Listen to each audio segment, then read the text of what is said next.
All right, folks, we are live here on, I don't even know the day, March 19th. It's NCAA Wrestling Championship Week, which is important to us wrestling folk out there. Heath Esslinger with A Better Way Athletics and FCA Wrestling.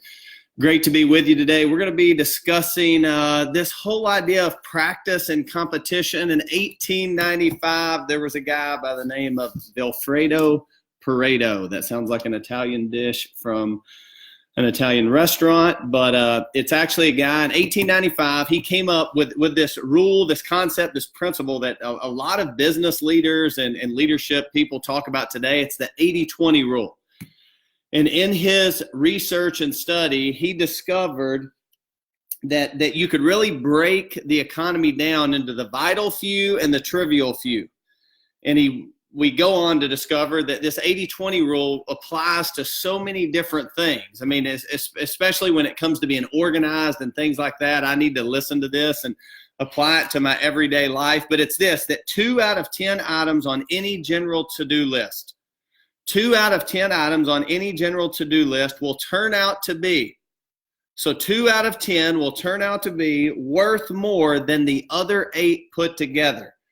So 2 out of 10 on your to-do list will turn out to be worth more than the 8 other combined. So this 80-20 rule says this, man, spend 80% of your time on the 20% that matters. You can look at strength training. Coach Reeve down at Chattanooga, man, this guy's just a genius. And he always says, man, spend 80% of your time on the 20% that matters most. I mean, you can get caught up in doing all this stuff, but it really boils down to, are you spending the right time on the stuff that really matters? We can look at it when it comes to improving at any different area of our life, is that we've got to decide what are the most important things, and then we've got to spend the majority of our time working on those things. Here is what I've learned, and I've learned this in my own journey that is difficult at times. I have 4 children. Let me remind you, I have 4 children. I have 3 daughters in middle school. If you're out there and you believe in a higher power, God, you've trusted Jesus, say a prayer for me, because I got 3 middle school girls right now. But here's the deal. Here's what I've learned on our athletic journey, is that we don't practice anymore. Kids do not practice anymore. All we do is play games. I mean, we had 1 week this year, and we play volleyball right now, and volleyball's a little bit different, so I've heard. It's just, it's really quick, whatever. We had a week where we played Monday, Tuesday, Wednesday, Thursday. We took Friday off, didn't even practice because they needed Friday off. Played all day on Saturday, and then we played another game on Monday, and that game was not very pretty. We ended up being fortunate enough to win that game, but it wasn't pretty. And I began to think, well, no wonder it wasn't pretty. No wonder we were making mistakes. We haven't practiced in over 10 days. Over 10 days. Can you imagine sending someone into something without preparing them properly? So as I began to wrestle with this and think about this, I said, what if you applied the Pareto principle to athletics? What if you said, in athletics, here's going to be our model. For 80% of the time, we're going to practice, and then for 20% of the time, we're going to play games, or we're going to compete. We're going to do competitions. Or you could say, hey, for every 8 practices, you're allowed to play 2 games. Right now, here's what happens. For every 1 practice, we play about 9 games.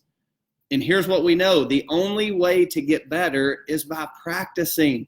So if you're a coach out there, man, call a timeout and say, do we even have these kids ready to perform in these situations that we're asking them to perform in? I believe if we took the 80-20 principle and we said, hey, let's spend 80% of our time practicing on the 20% that we say really matters. Because if we're only preparing 10% of the time, then you can't convince me that the 90% really matters, because you haven't done a good job of preparing. So, hey, you may coach something, or you may be a parent. Listen, as a parent, I challenge you, man, don't get so consumed and focused on, well, we're not playing enough games, or we're not doing this. If you practice, that's what leads to you getting better. It's called repetition. I say it all the time. I pick on baseball because it's just easy and it seems like it never ends. But you take baseball, you practice once a week, and then you go and you play like 7 games. And in those 7 games, you may touch the ball 7 to 10 times. Well, there's no way you're getting better if you touch the ball 7 to 10 times. At most baseball tournaments, the most efficient thing you do is warm up, because you're actually throwing and catching and taking batting practice or whatever. So, man, I found it interesting as I looked at this rule. Like, what if we really said that? What if we said 80% of the time we're going to practice, 20% of the time we're going to compete, Pareto principle, the 80-20 rule, and as we apply that to athletics and competition? Here's the first thing. We need to be more concerned with teaching them to prepare than teaching them to compete. If we teach them to prepare, they will learn to compete.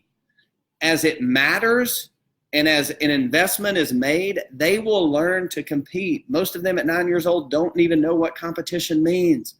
All right, so let's teach them to prepare and trust that that will manifest into competition and things like that. They will learn to compete if we teach them to prepare. So that's the first thing.